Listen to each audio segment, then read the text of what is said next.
much, Shri Guruji, and also to Shri Sutur Mata for adopting this.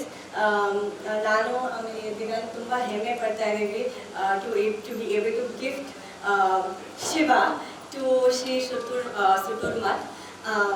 And ಇದು ತುಂಬಾ cost effective ಆಗುತ್ತೆ. ಪ್ರತಿದಿನ ಊಟ, ನೀರು, ಆಮೇಲೆ ವೆಟ್ನರಿ ಕಾಸ್ಟ್ ಎಲ್ಲ ಸೇವ್ ಆಗುತ್ತೆ. ಆ್ಯಂಡ್ ನಾನು ತುಂಬಾ ಎಕ್ಸೈಟೆಡ್ ಆಗಿದ್ದೀನಿ to show Shiva to you. Thank you so much. ವರ್ಷ ಇತಿಹಾಸ ಇರುವಂತಹ ಸುತ್ತೂರು ಮಠಕ್ಕೆ ಬಂದು ನನಗೆ ತುಂಬಾನೇ ಖುಷಿ ಆಗ್ತಾ ಇದೆ, ಸಂತೋಷ ಆಗ್ತಾ ಇದೆ. ಜೊತೆಗೆ ನಮ್ಮ ಸರ್ ಹೇಳಿದಾಗೆ ಕೆಲವೊಂದು ಸಂಪ್ರದಾಯ ಪದ್ಧತಿಗಳನ್ನ ಬದಲಾಯಿಸಿದ್ರೆ ಒಳ್ಳೇದು. ಯಾಕೆಂದ್ರೆ ಪ್ರಾಣಿಗಳು ಕಾಡಲ್ಲಿರ್ಬೇಕು, ನಾಡಲ್ಲ.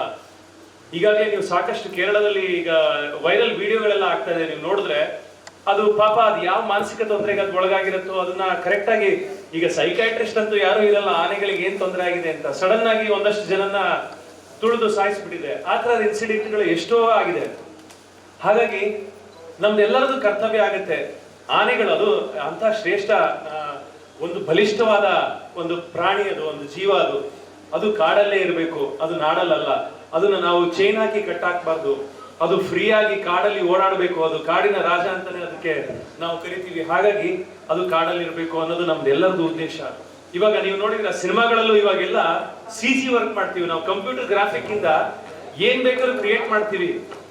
ಹಾಗೆ ಅದೇ ತರ ನಾವು ಈಗ ನೋಡಿ, ಈಗ ನಿಮ್ಮ ಶಿವ ಅನ್ವೀಲ್ ಆದಾಗ ನಿಮ್ಗೆ ಗೊತ್ತಾಗುತ್ತೆ ಹೇಗೆ ಕ್ರಿಯೇಟ್ ಮಾಡ್ಬೋದು. ಅದರಲ್ಲೂ ತಲೆ ಅಲ್ಲಾಡಿಸುತ್ತೆ, ಸೊಳ್ಳು ಮೂವ್ ಮಾಡುತ್ತೆ, ಈ ತರದ್ದು ನಾವು ಏನ್ ಬೇಕಾದ್ರೂ ಕ್ರಿಯೇಟ್ ಮಾಡ್ಬೋದು.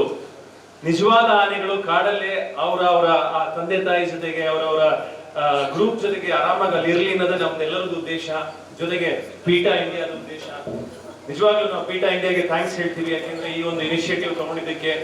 ಆಮೇಲೆ ಸುತ್ತೂರು ಮಠದ ಸ್ವಾಮಿಗಳಿಗೆ ಹಾಗೂ ಈ ಮಠದ ಎಲ್ಲ ಸಂಸ್ಥೆ ಸದಸ್ಯರಿಗೆ ನಾವು ಥ್ಯಾಂಕ್ಸ್ ಹೇಳೋದಕ್ಕೆ ಇಷ್ಟಪಡ್ತೀನಿ. ಯಾಕೆಂದ್ರೆ ಇಂಥ ಒಂದು ಇನಿಷಿಯೇಟಿವ್, ಈ ಇನಿಷಿಯೇಟಿವ್ ಇಂದ ಇನ್ನೊಂದಷ್ಟು ಎಲ್ಲೆಲ್ಲಿ ಈಗ ಆನೆಗಳನ್ನ ಸಾಕಿದ್ದಾರೆ, ಎಲ್ಲೆಲ್ಲಿ ಯಾವ್ಯಾವ ದೇವಸ್ಥಾನಗಳಲ್ಲಿ ಆನೆಗಳನ್ನ ಇಟ್ಕೊಂಡಿದ್ದಾರೆ ಅವರು ಎಲ್ಲ ತಿಳ್ಕೊಂಡು ಈ ಒಂದು ಉದಾಹರಣೆಯಾಗಿ ಇಟ್ಕೊಂಡು ಅವರು ಮುಂದುವರಿಲಿ ಅಂತ ನಾನು ಕೇಳ್ಕೊತೀನಿ.